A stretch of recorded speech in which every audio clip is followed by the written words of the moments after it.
Salut à tous les amis, on se retrouve aujourd'hui pour une nouvelle vidéo et aujourd'hui on va parler du trafic d'occasion. Et oui, aujourd'hui on va tout simplement remplacer le rétro gauche, donc côté conducteur du trafic, qui je le rappelle était tout simplement cassé. Donc je me suis procuré un rétroviseur tout neuf. Pourquoi tout neuf et pas d'occasion? Parce que c'est vrai que sur mon trafic d'occasion, un rétro d'occasion ça aurait été pas mal finalement. Mais en fait tout simplement j'ai payé celui-là 62 €, alors avec les deux vitres, vitres chauffantes, donc les options que le véhicule a finalement. Alors que si je m'en serais procuré un, donc du coup à la casse, d'une il n'aurait pas été neuf. Deuxièmement, les vitres sont généralement rayées. Et en plus, ils n'ont pas tous l'option des vitres chauffantes. Donc voilà un petit peu pourquoi. Sachant qu'en casse, ça vaut entre 45 et 55 €. Et là, pour tout simplement 62 € TTC, je me suis procuré un rétroviseur toute option et tout neuf. Donc franchement, ça valait pas le coup de s'embêter à la casse. Du coup, je l'ai acheté neuf directement en provenance d'Espagne. Donc voilà, n'hésitez pas à chercher sur internet. C'est arrivé en 72 heures, donc hyper rapide. Et donc aujourd'hui, les amis, toujours dans la quête de passer ce véhicule au contrôle technique, et ben on va faire une petite vidéo sur le remplacement du rétroviseur. On perd pas de temps, on y va tout de suite. Allez, go! Bon, et bah pour pas changer, on se retrouve dehors, hein, parce que le trafic d'occasion, on le répare dehors, parce qu'en fait, il rentre tout simplement pas dans le garage. Voilà, il me manque à peu près 15 cm pour passer. Donc en fait, il y a plusieurs personnes qui m'ont dit dégonfle les roues, ça va passer. Alors oui, en fait, si je dégonfle les roues, ça passe. Mais la cabine est juste un petit peu trop grande, ce qui fait que ça passe pas. Donc du coup, c'est foutu. Toutes les vidéos se passeront dehors. Et là, aujourd'hui, on a du soleil, on a de la chance, on va pas se plaindre. Et en plus, on bosse pas par terre. Donc là, si vous vous souvenez, j'avais une superbe option sur ce véhicule. C'était le rétro dans le rétro. Donc une option assez particulière, hein, qu'on ne trouve pas partout. Alors vous m'excuserez également pour les bruits un peu parasites, mais étant donné qu'on est dehors, il y a les voisins, il y a un silo à côté de chez moi, etc. Donc ça fait un petit peu de bruit. Voilà. Donc là, comment on va faire? On va tout simplement démonter le rétro. Donc je pense que doit y avoir des vis ici, et on va tout simplement déconnecter. Et à mon avis, ça va se passer à l'intérieur. Donc ici, je vois qu'il y a un petit capuchon. Donc à mon avis, on devrait pouvoir démonter le rétro. Donc c'est parti, on découvre ça ensemble. Donc si on prend notre nouveau rétro, on voit que en bas, on a bien une vis. Et là, on a tout simplement un clip. Donc ça pourrait correspondre à la vis qu'on a ici. Et donc au clip qui doit se trouver dans le montant de porte de ce côté-là. Et bah c'est parti, on attaque. Bon, et bien du coup, on va tout simplement commencer par retirer ça. Bon bah voilà, parfait. Ça se retire même plus facilement que je pensais. Et là, on a bien accès donc à une vis de 10. Donc on va prendre un cliquet. Donc là du coup, cliquer vis de 10, on va aller atteindre la vis de fixation et je pense que c'est la seule et unique. Donc on va vraiment voir comment ça se passe. Donc là je pense qu'il faut prier que la vis tombe pas dans la portière. Donc on va essayer de la mettre sur notre embout. Alors elle n'est pas totalement défaite. Parce que si la vis, le petit boulon tombe dans la portière, c'est un petit peu la galère.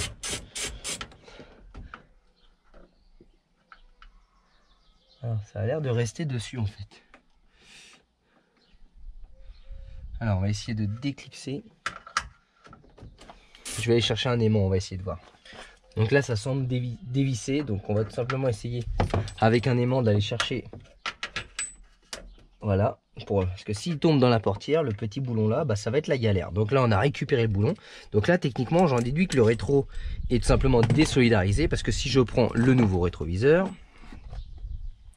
la seule fixation qu'on a, c'est celle-ci. Donc ça correspond à la seule qu'on a démontée. Et ici, ça semble tout simplement clipsé. Donc on va aviser.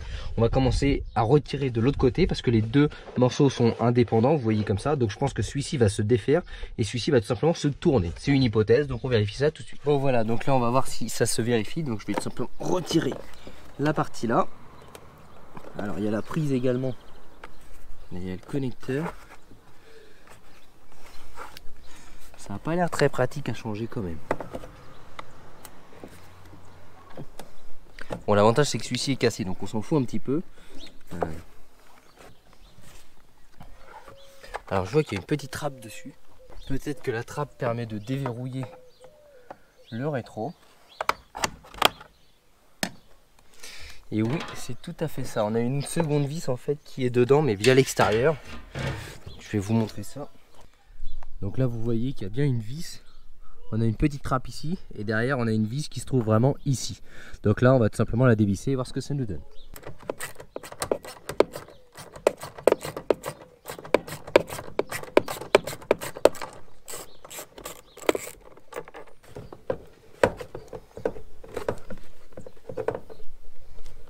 Ok, là on a bien le quart de tour.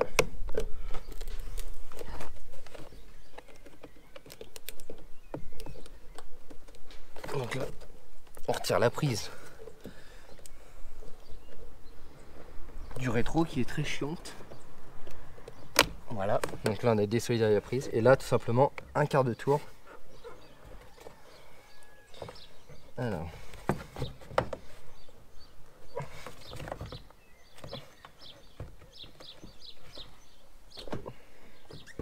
Voilà, hop. Donc là vous voyez, vous avez bien le quart de tour, il y a une vis dedans qui vient quand même visser dessus.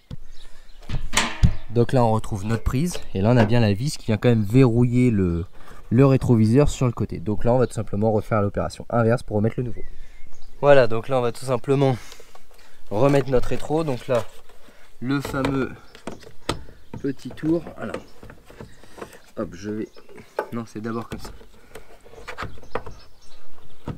Voilà, on rebranche la prise.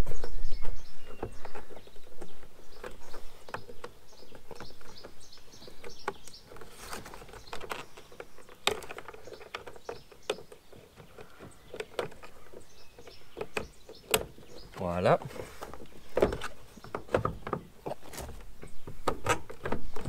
On vient retirer le cache sur le dessus, ce qui nous permet d'accéder à la vis de fixation. On remet la grande vis.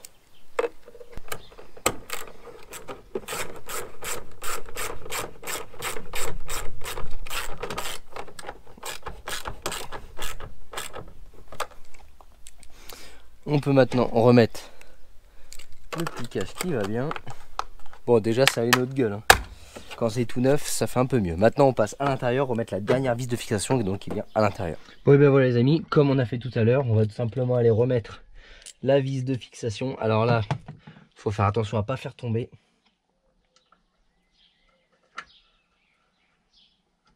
Voilà. Et puis on vient terminer le serrage de notre rétroviseur. Franchement, opération hyper simple. Il n'y a pas de garniture et tout sur ce véhicule là, donc c'est assez facile. Parce que c'est vrai que des fois vous avez des véhicules avec des garnitures, faut démonter, c'est caché. Là c'est pas le cas, donc voilà, c'est vraiment très simple. C'est serré, on remet le cache. Et c'est terminé pour ce changement de rétro. Bon ça y est les amis, le rétro est remplacé, donc vous voyez la glace n'est plus cassée. Donc là tout simplement contact et on va vérifier que celui-ci fonctionne bien. Donc là on est bien sur le rétro de gauche, on voit le petit nounours qui est derrière là, le petit doudou. Et on va venir régler la vitre, voilà parfait, ça fonctionne. Donc là bah voilà, c'est terminé, le rétro fonctionne, l'électrique fonctionne, il est remplacé. Donc voilà, opération vraiment très simple à réaliser, je pensais que ça allait être un peu plus chiant que ça. Mais c'est vrai qu'on a le côté un peu facile parce que c'est un utilitaire et qu'il n'y a pas de garniture. Quand on le fait sur un véhicule entre guillemets plus standard avec des garnitures de porte un peu plus esthétiques, etc. C'est vrai que c'est un petit peu plus pénible, il y a plus de clips à retirer, etc. Enfin voilà les amis, c'est terminé pour cette petite vidéo.